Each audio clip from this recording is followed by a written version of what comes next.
বর্ণবৈষম্য আর পুলিশের বর্বরতার বিরুদ্ধে আমেরিকার ইতিহাসে এক নজিরবিহীন গণবিস্ফোরণের জন্ম দিয়েছিল যে নির্মম হত্যাকাণ্ড, আজ সেই দিন।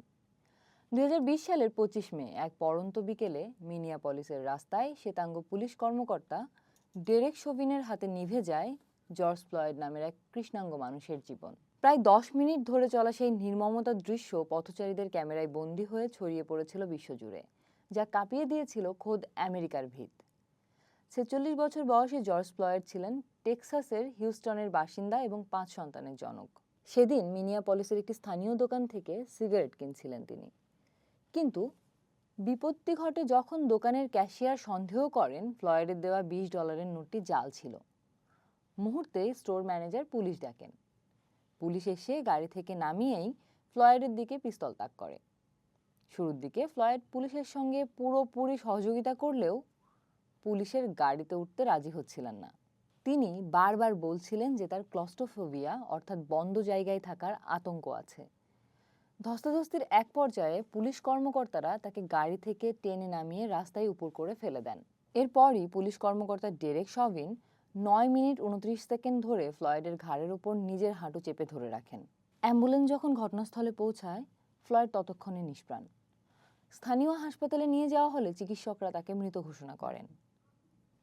ফেসবুকে এই ঘটনার ভিডিওটি আপলোড হওয়ার সাথে সাথেই মিনিয়াপলিসে ক্ষোভের আগুন জ্বলে ওঠে, যা মুহূর্তের মধ্যে ছড়িয়ে পড়ে পুরো যুক্তরাষ্ট্রে। টেক্সাস থেকে ক্যালিফোর্নিয়া, উপকূল থেকে রাজপথ কেঁপে ওঠে ব্ল্যাক লাইভস ম্যাটার আর ফ্লয়েডের শেষ আকুতি আই ক্যান ব্রিথ স্লোগানে। বিক্ষোভ দমাতে লাঠি আর টিয়ার গ্যাস নিয়ে ঝাঁপিয়ে পড়ে পুলিশ। এর আগে ওই বছরেরই ফেব্রুয়ারি মাসে আটলান্টায় আহমদি আরবেরি এবং মার্চে লুইভিলে ব্রেওনা টেলর নামে 2 কৃষ্ণাঙ্গকে হত্যার ঘটনায় এমনিতেই ফুঁসছিল কৃষ্ণাঙ্গ সম্প্রদায়। তার উপর যুক্ত হয়েছিল কোভিড মহামারীর কারণে টানা 3 মাসের লকডাউনের দমবন্ধ পরিস্থিতি। সব মিলিয়ে ফ্লয়েডের এই নির্মম মৃত্যু যেন বারুদে আগুনের স্ফুলিঙ্গ হিসেবে কাজ করে। জুনের শুরুর দিকে এই আন্দোলন এতটাই তীব্র আকার ধারণ করে যে আমেরিকার 200টিরও বেশি শহরে কারফিউ জারি করতে হয় এবং দেশের অর্ধেক রাজ্যে নামাতে হয় ন্যাশনাল গার্ড। করোনা মহামারীর কঠোর বিধিনিষেধ আর ফেডারেল ও স্থানীয় পুলিশের মুহুর্মুহু বাধা উপেক্ষা করে পুরো জুন মাস জুড়ে চলতে থাকে এই গণমিছিল। হিসাব করে দেখা গেছে ফ্লয়েডের মৃত্যুর পর আমেরিকার সবকটি অঙ্গরাজ্যের প্রায় 2000-এরও বেশি শহর ও জনপদে প্রতিবাদের ঝড় উঠেছিল। শুধু আমেরিকাই নয়, এই আন্দোলনের ঢেউ আছড়ে পড়েছিল বিশ্বের প্রধান প্রধান সব দেশের রাজধানীতেও। এই আন্দোলন আমেরিকার পুলিশ বিভাগের ভূমিকা ও তাদের বিশাল বাজেট নিয়ে জাতীয় ও স্থানীয় পর্যায়ে এক তীব্র বিতর্কের জন্ম দেয়।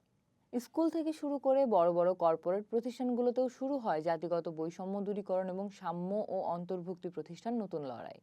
হত্যাকারী পুলিশ কর্মকর্তা ডেরেক শোভিনের বিরুদ্ধে এর আগেও অন্তত 17টি পেশাগত অসদাচরণের অভিযোগ ছিল।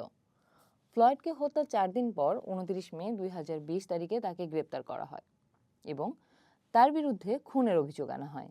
অবশেষে 2021 সালের 20 এপ্রিল মহামারী পরিস্থিতির কারণে ইতিহাসে প্রথমবারের মতো লাইভ টেলিভিশন ও অনলাইনে সম্প্রচারিত এক বহুল আলোচিত বিচারিক প্রক্রিয়ায় জুরি বোর্ড শভিনকে সবকটি অভিযোগে দোষী সাব্যস্ত করে। আদালত তাকে 22 বছর 6 মাসের কারাদণ্ডে দণ্ডিত করে। এভাবেই অবসান ঘটে মাঠের বাইরের আইনি লড়াইয়ের। তবে বিশ্বজুড়ে রেখে যায় এক নতুন সামাজিক জাগরণের পদচিহ্ন।